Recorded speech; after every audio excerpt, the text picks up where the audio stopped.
Hazreti Emir el-Müminin aleyhisselamın Şaban ayında ettiği Şabaniye duasının şerhidir. Tabii ki dediğimiz gibi duanın sözleri o kadar mühim, əzəmətli ve güzeldir ki, hikmətlidir ki, bu duanı, bu münazatı her vaxt istəsək oxuya bilərik. Duanın bu hissəsində Hazreti Ali aleyhisselam qeyd edir ki, İlahi, in əfəvtə fəmən əvlə minkə bizəlik. İlahi, əgər məni əff edəcəksənsə, bu iş üçün səndən layiqlisi, səndən daha layiqlisi yoxdur. Yəni, İlahi, sən elə əff eləyirsən ki, elə formada əff eləyirsən ki, digərlərinin əff eləməyinə bənzəmir. İlahi, sən elə əff eləyirsən ki, mən günahım yoxmuş kimi oluram. İlahi, mənim əff olunmağım öz ləyaqətimdən deyil, sənin ucalığındandır. Çünki İlahi, sən əff eləyərkən, çünki əff eləmək digər kəlmələrdən fərqlidir.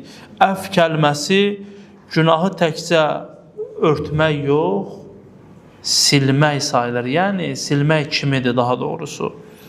Allah Teala Quran-ı Kərimdə buyurur ki, وَهُوَ الَّذِي يَقْبَلُ التَّوْبَةَ عَنْ عِبَادِهِ. Allah o Allah'tır ki, odur ki, o bəndələrinin tövbəsini qəbul edən və günahları əff edəndir. Günahları əff eləmək nə deməkdir? Günahları əff edən o deməkdir ki, günahın üstünü örtür, insanı xəcalətli də eləmir. Başqalarına da əmr eləyir ki, onu günahına görə danlamayın.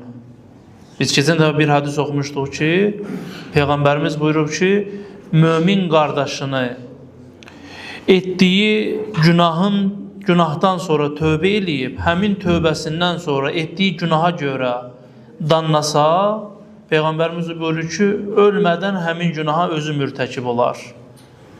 Bir günahı eləyib, amma tövbəsini də eləyib, sənin haqqın yoxdur ki, ona günahkar rəftar eləyəsən. Onunla necə rəftar eləməlisən? Onunla tövbəkar rəftarını eləməlisən. Necə rəftar eləməlisən? Allahu yuhibbul tavvabin. Allah tövbə edənləri sevir. Sən Allahın sevdiyi bir bəndə kimi ona rəftar eləməlisən. Çünki Allah onun günahlarını bağışlayıb. Allah onu əff eləyib. Peyğəmbərimiz tövbəkarları bu cür qarşılayırdı. Allah Teala insan günah edərkən İmam Sadiq aleyhisselam buyurur ki, sübhdən gecəyə qədər möhlət verir.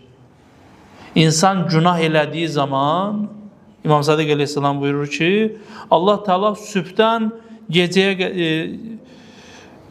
gecəyə qədər ona möhlət verirlər. Əgər tövbə eləsə, səhər günah eləmirsən, axşama qədər günahın yazılmır.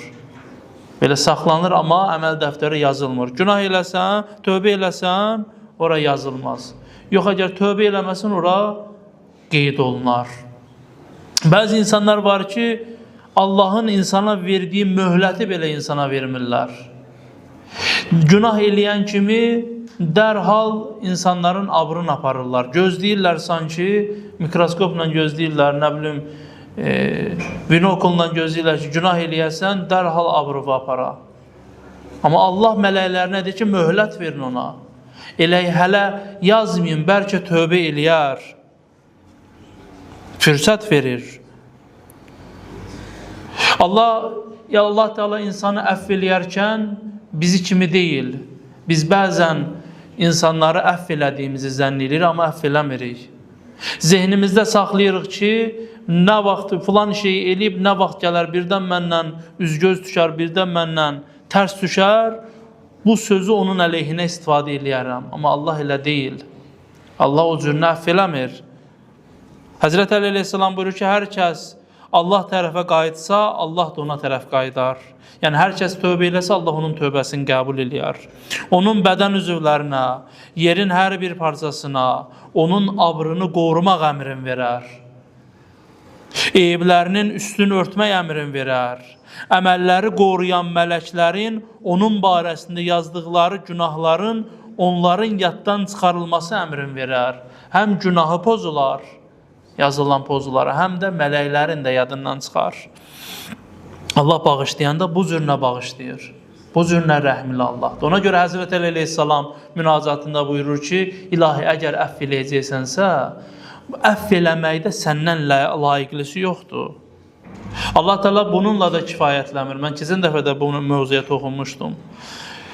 Allah Teala bununla da kifayətlənmir. Allah Teala Quran-ı Kərimdə Furqan surəsinin 70-ci ayəsində buyurur ki, Ərəbcəsində oxumuram, buyurur ki, tövbə edib, ancaq tövbə edib iman gətirənlər və yaxşı işlər görənlərdən başqa, kimlərdir bu yaxşı iş görüb iman gətirənlər, iman gətirib yaxşı işlər görənlər kimlərdir? Allah onların pis əməllərini yaxşıya çevirir. Allah bağışlayan və rəhimlidir. Pis əməl yaxşıya çevrilir. Səhvin düzə çevrilir. Xətan yaxşılığa çevrilir. Günahın savaba çevrilir. Amma nədir? Allah deyir ki, sən tövbə elə. Tövbəvi də sağlam tövbə elə.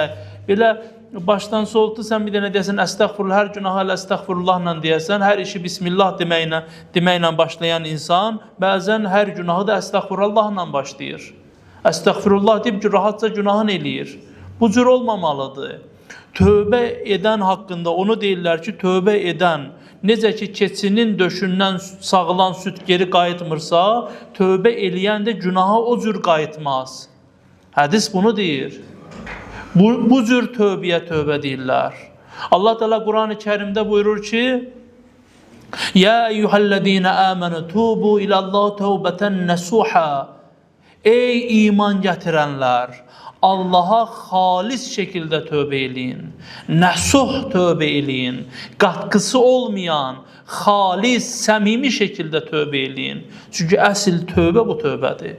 Belə bir tövbə eləyən şəxsin Allah günahlarını neynir? Onun leyhinə çevirir. Onun üçün savaba çevirir. Öz sözümdə Quran-ı Kərimin sözüdür. Fəuləikə yubəddilullahu səyyiətihim həsənət. Allah onların günahlarını, pisliklərini yubəddilullah, bəddələ sözündən, yəni bədəl olur, yəni çevirir, dəyişdirir. Səyyiətihim, səyyiət günahlar deməkdir. Həsənət, həsəniyə çevrilir, yaxşılığa çevirir, gözəlliyə çevirir. Sən elə bir sanki tikan əkmisən, peşman olandan sonra Allah o sənin üçün onu gülə çevirir. O kaktüs meyvəsi gülü haqqında deyirlər, bitkisi haqqında deyirlər də, müəyyən zaman keçəndən sonra o da gül açır. Sən onu tikan kimi görmüsən, tikan kimi bilmirsən, amma vaxt gəlir, gül açır. Ona görə də insan günah eləyəndən sonra həqiqi tövbə eləməlidir. İmam Sadiq əleyhissalam buyurur ki, Allah Davud peyğəmbərə, Allahın salamı olsun ona və bütün peyğəmbərlərə, İmam Sadiq əleyhissalam buyurur ki, Allah Davud peyğəmbərə vəhiy elədi ki, ey Davud, mömin bəndəm günah eləsə, sonra həmin günahdan üz döndərərək tövbə eləsə və onu xatırlayan zaman, yəni etdiyi günahı xatırlayan zaman məndən həya etsə, mən onu bağışlayaram. Davamı varmı? Var. Həmin günahı əməlləri qoruyub mələklərin yadından çıxararam. Onu da, həmin günahı da yaxşılığa çevirərəm. Davamı varmı? Var. Allah Teala davamında buyurur ki, mənim bu işdən heç bir çəkinəcəyim yoxdur. Çünki mən mehribanların ən mehribanıyam. İlahi, sən elə bir Allahsan ki, biz xəta eləyirik. Peşman olandan sonra xətamız gülə çevrilir. Xətamız savaba çevrilir. Amma yenə də bir şərt var ki, sən həqiqi tövbə eləyəsən. Həqiqi tövbə eləyəsən. İlahi, sən bu qədər böyük Allahsan. Ona görə də bizə buyurulur ki, bir-birinizi bağışlayın. Bir-birinizin günahından keçin. İnsanların bir-birini bağışlaması onun kiçikliyi deyil, onun böyüklüyüdür. Həzrət Əli əleyhissalam buyurur ki, ilahi, əgər, daha doğrusu Həzrət Əli əleyhissalam buyurur ki, bu cür nədir? Allaha xitaben demir, insanlara xitaben deyir. Deyir ki, əgər bağışlamaqla insan kiçilsəydi, Allah bu qədər böyük olmazdı. Allah görür nə qədər bizim günahlarımızı bağışlayır, amma bu qədər də böyük Allahdır. Həzrət Əli əleyhissalam bir münacatında buyurur ki, İlahi, kəfə bi'izzən ən əkunə ləkə abdə. İlahi, sənə bəndə olmağımın izzəti mənə kifayət edir. İzzət lazımdırsa ilahi, mənim üçün izzət olaraq bu kifayət edir ki, mən sənin bəndənəm. Və kəfə bi fəxrən ən təkunə li Rabbə. Və fəxr etməyim üçün kifayət budur ki, fəxr etməyim üçün mənə kifayət edir ki, sən mənim Rəbbimsən. Əntə kəmə uhib. İlahi, sən mənim sevdiyim, xoşladığım, layiqli Allahsan. Tam mənim istədiyim kimi Allahsan. Fəc'alni kəmə tuhib. İlahi, məni də özün istədiyin kimi bəndə qərar ver. Sən mənim istədiyim Allahsan. Məni də öz istədiyin kimi bəndə qərar ver. Allah tam bizim istədiyimiz kimidir. Bizim günahlarımı bu cürünə bağışlayır. Ona görə Həzrət Əli əleyhissalam yenə birinci kəlməyə qayıdıram. Əli əleyhissalam deyir ki, ilahi, əgər məni əff eləyəcəksənsə, əffə səndən layiqlisi yoxdur. Sən ən gözəl əff eləyənsən.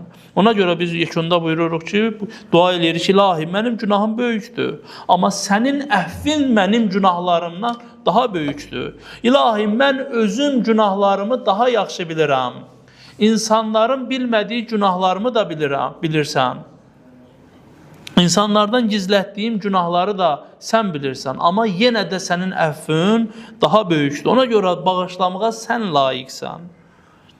Sən elə bir Allahsan ki, bağışlayırsan, bağışlamaqla kifayətlənmirsən, bağışladığın günahın üstünü örtürsən, mənim özümə də, mələklərə də, günaha şahid olan bədən üzvlərimə də, məkanlara da unutturursan bu günahı. Hətta sən elə bir mərhəmətli Allahsan ki, günahlarımı savaba çevirirsən. Allah Teala da bizləri bu cür tövbə eləyənlərdən qərar versin ki, həqiqi tövbə eləyənlərdən qərar versin ki, biz də Allahın bu əffinə nail olan, məzhər olan, nəsibi olan şəxslərdən, möminlərdən olaq. Amin, amin, amin ya Rabbal aləmin.